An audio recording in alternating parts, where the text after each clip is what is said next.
Good morning. ప్రభు అయిన యేసుక్రీస్తు వారి పరిశుద్ధ నామంలో అందరికీ శుభములు. ఈరోజు మన అనుదిన ఆత్మీయ ఆహారంగా భక్తుడైన దావీదు రాసిన కీర్తనల గ్రంథంలో 101వ కీర్తన 6వ వచనాన్ని ధ్యానించుకుందాం. నా యొద్ద నివసించినట్లు దేశములో నమ్మకస్తులైన వారిని నేను కనిపెట్టుచున్నాను. నిర్దోష మార్గమందు నడుచువారు నాకు పరిచారకులగుదురు.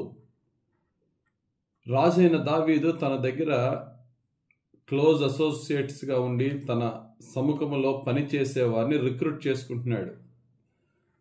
రెండు క్వాలిటీస్ ఉండాలట. ఒకటి నమ్మకస్తులు, రెండు యథార్థవంతులు. భక్తుడైన దావీదు తన పనివారిలో వీరిని సెలెక్ట్ చేసుకుంటున్నారు. ఎవరు ఫెయిత్ఫుల్గా ఉంటారు, ఎవరు అప్రైట్గా ఉంటారు. దేవుడికి కావలసిన వారు కూడా అదే.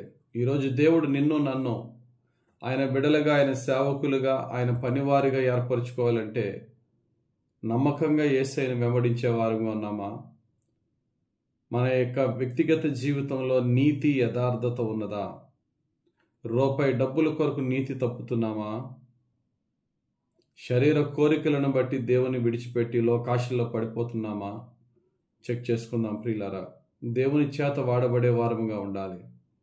యెహోవా నీ గుడారములో నివసింపదగిన వాడు ఎవడు అని అంటూ 15వ కీర్తనలో 2వ వచనంలో యథార్థమైన ప్రవర్తన కలిగి నీతిని అనుసరించుచు హృదయపూర్వకంగా నిజము పలుకువాడే.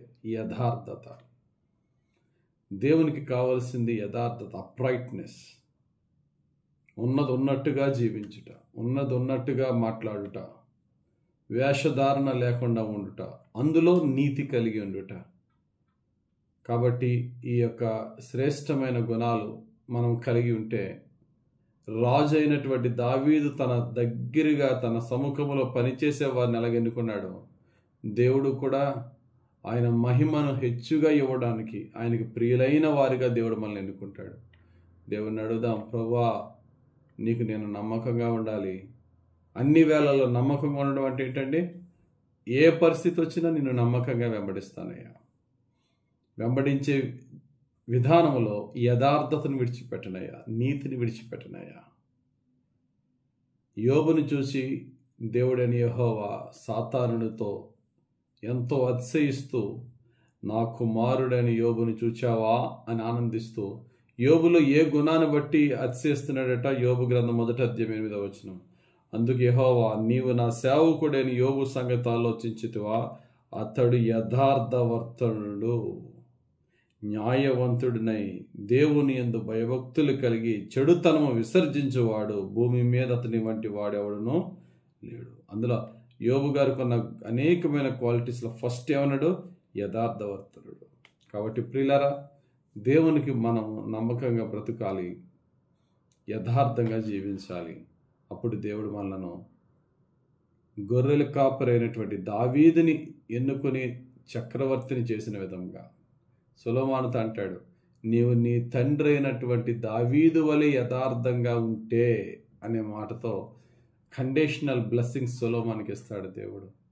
కాబట్టి ప్రియులారా, మన విశ్వాసం క్రియారూపముగా మనుషులు చూసి సర్టిఫికెట్ ఇచ్చేదిగా కాక, నాకు నువ్వు కావాలి, నీ యథార్థత నాకు నచ్చింది, నువ్వు నాకు నమ్మకస్తుడు అని దేవుని చేత సర్టిఫికెట్ పొంది సర్టిఫై చేయబడిన వారుగా, బలా నమ్మకమైన మంచి దాసుడా, చిన్న దాంట్లో నమ్మకంగా ఉన్నావు, అనేకమైన వాటి మీద నేను నిన్ను అధిపతిగా చేస్తాననే విధముగా దేవుడు మన జీవితాలని నమ్మకముగాను యథార్థంగాను యేసు ప్రభుని వెంబడించేవారుగా పరిశుద్ధాత్ముడు మనల్ని నడిపించి దీవించును గాక.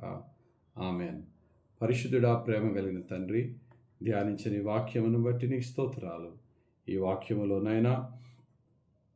నాయనా నీ యొద్ద నివసించున్నట్లు యథార్థవంతులను ప్రభువా, నమ్మకస్తులను నాయనా నీవు ఏర్పరచుకుంటావని ఆనాడు దావీదు ఏర్పరచుకున్న విధంగా ప్రభువా, నీవు మా నుండి కోరుకునే శ్రేష్టమైన గుణము నమ్మకంగా నిన్ను వెంబడించుట, యథార్థంగా జీవించుట అనే విషయాన్ని ఈరోజు మేము ధ్యానించుకున్న విషయాలను మా జీవితంలో అవలంబించుకొని నీ ద్వారా ఏర్పరచబడిన నీ బిడలగా చివరి శ్వాస వరకు మేము నిన్ను యథార్థతతో నమ్మకంగా వెంబడించేవారుగా మమ్మల్ని దీవించమని యేసు నామములో ప్రార్థించి వేడుకొనిచున్నాము తండ్రి.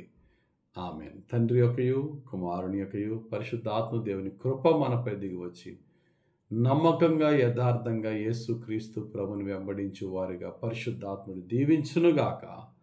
Amen. God bless you. Have a very blessed day.